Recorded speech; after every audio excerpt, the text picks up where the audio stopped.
আমরা ইতিমধ্যেই জনগণের সামনে উপস্থাপিত আমাদের দলীয় ইশতেহারে বলেছি, জনগণের রায়ে বিএনপি রাষ্ট্র পরিচালনার দায়িত্ব পেলে সরকারি কর্মকর্তা এবং কর্মচারীদের জন্য যথাসময়ে জাতীয় পে স্কেল ঘোষণা এবং বাস্তবায়ন করা হবে। প্রিয় দেশবাসী, বিশ্বের বিভিন্ন দেশে প্রায় ১.৫ কোটি প্রবাসী বাংলাদেশির বসবাস।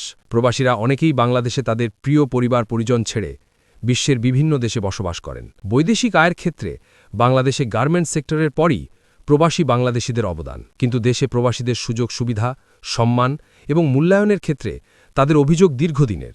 দেশে বিদেশে প্রবাসীদের সম্মান, সুযোগ সুবিধা, সুরক্ষা, অধিকার নিশ্চিত করার লক্ষ্যে এবার আমরা প্রবাসী কার্ড প্রবর্তনের পরিকল্পনা গ্রহণ করেছি। প্রিয় দেশবাসী, বাংলাদেশের ৯০% বেশি মানুষ মুসলমান।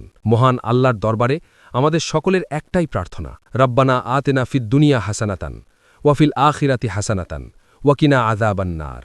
হে আল্লাহ, আমাদেরকে দুনিয়াতে কল্যাণ দাও, আখেরাতে কল্যাণ দাও, দোজগের আগুন থেকে বাঁচাও।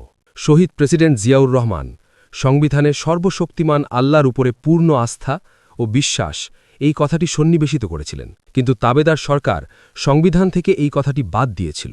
আল্লাহর রহমতে আগামী ১২ই ফেব্রুয়ারি নির্বাচনে জনগণের রায়ে বিএনপি পুনরায় রাষ্ট্র পরিচালনার দায়িত্ব পেলে সর্বশক্তিমান আল্লাহর উপরে পূর্ণ আস্থা ও বিশ্বাস এই কথাটি সংবিধানে পুনরায় সন্নিবেশিত করা হবে, ইনশাআল্লাহ।